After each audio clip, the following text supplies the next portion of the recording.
não 5, perdão.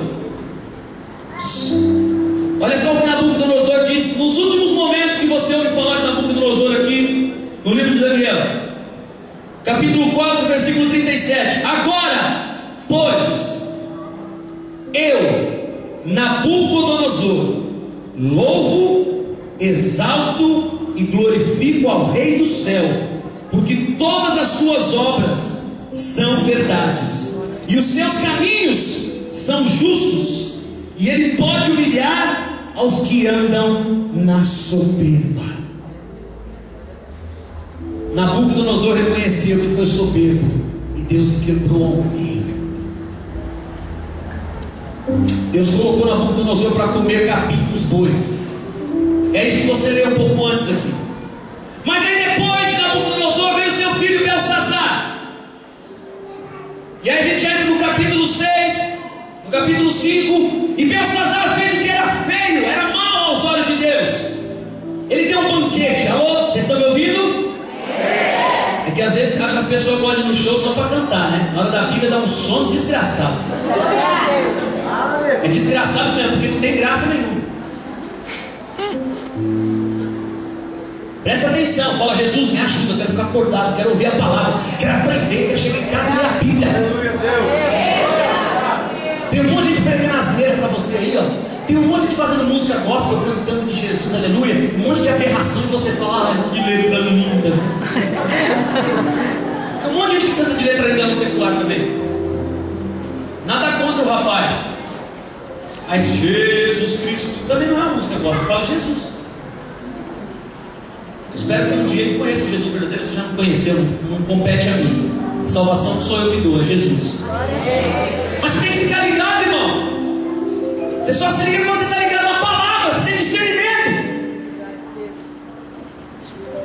E aí, Belsazar, o filho de Nabucodonosor, toma o trono. E quando ele toma o trono, ele manda fazer um banquete. E ele dá vinho, e ele dá a festa. Imagina aquelas festas podres, tipo aquelas festas podres, tá ligado? Da velocidade 1, 2, 3, 4, 5, aquelas desgraças, devia ser mais ou menos aquele negócio. E ele faz o que era mal diante de Deus, e ele pega os utensílios sagrados do templo, porque o seu pai foi e tirou tudo do templo. Belsazar foi lá e destruiu o templo onde se adorava a Deus, o grande eu sou.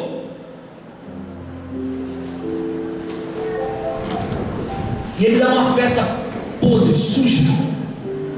E durante o banquete, as histórias todas lá, ele começa a ter uma visão. Ele começa a ver Deus escrevendo ali no castiçal. E ele chama os mágicos, os gurus da época, e ninguém consegue decifrar nada. Aí vem e lembram de Daniel, um cara que tinha o conhecimento de Deus. E Daniel diz assim para ele: presta atenção, mas tu, seu filho Belsazar, não humilhaste o teu coração, ainda que soubeste de tudo isso, e em vez disso, levantaste contra o Senhor do céu, pois foram trazidos os utensílios da casa de Deus perante ti, e tu e os teus grandes, as tuas mulheres e as tuas concubinas, bebestes vinho neles. Além disso, deste louvores aos deuses de prata, de ouro, de bronze, de ferro, de madeira, de pedra, que não veem, que não ouvem e nem sabem, mas a Deus, em cuja mão está a tua vida e todos os teus caminhos, a Ele não glorificaste. Então dele foi enviada aquela parte da mão, e escreveu esta escritura. Está escrito o que se escreveu. Daniel traduz: Mene, Mene, Tekel e Parsim. Esta é a interpretação daquilo que você leu. Mene, contou Deus o teu reino e acabou com ele. Tekel, pesado foste na balança e foste achado em falta.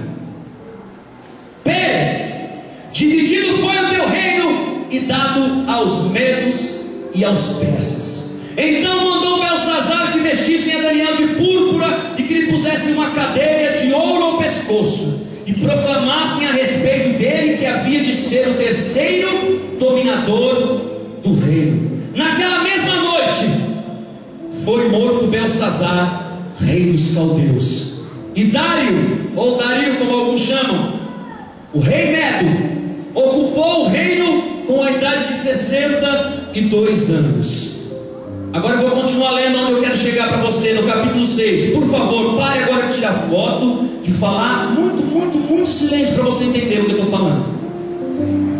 O capítulo 6, do verso 1 diz assim: e pareceu bem a Dario, ou a Dário, constituir sobre o reino a 120 sátrapas, que estivessem sobre todo o reino. Sátrapas eram pessoas que mandavam abaixo do rei, que tinham uma inteligência, que tinham eloquência, que sabiam falar, que sabiam se portar, que davam ordens abaixo do rei, que dominavam lugares, estruturas.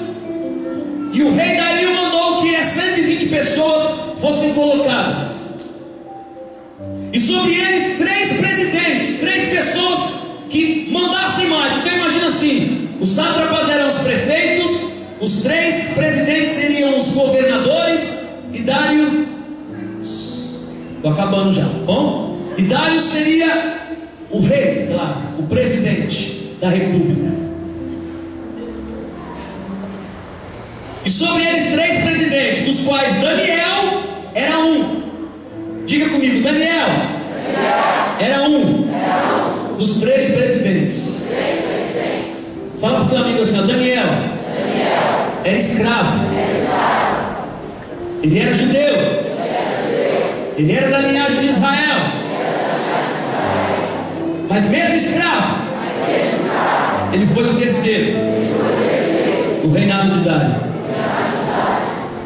Amém. Então mesmo Daniel se distinguiu, ele se sobressaiu dos outros presidentes e sátrapas, porque nele havia um espírito excelente, e o rei, preste atenção, pensava constituí-lo sobre todo o reino. Isso é lindo, vamos ler junto aqui, ó. Mas Daniel se destacava de todos os outros presidentes e sátrapas. E o rei pensava seriamente em colocar Daniel acima de todos no reino. Olha o que acontece. Então os presidentes e os sátrapas procuravam achar ocasião contra Daniel a respeito do reino, mas não podiam achar ocasião ou culpa alguma, porque ele era fiel e não se achava nele nenhum vício e nem culpa. Vamos repetir juntos para a gente terminar esse momento aqui. Diga comigo assim: então os presidentes, vai, a garotada junto comigo e com os candão. Então os presidentes e os sátrapas, fala esse nome difícil, fala assim, os prefeitos, isso, fala os prefeitos, procuravam achar ocasião contra Daniel a respeito do reino, mas não podiam achar nada, nenhuma culpa em Daniel, porque ele era fiel. Diga, Daniel era fiel e não se achava nele nenhum vício e nem culpa.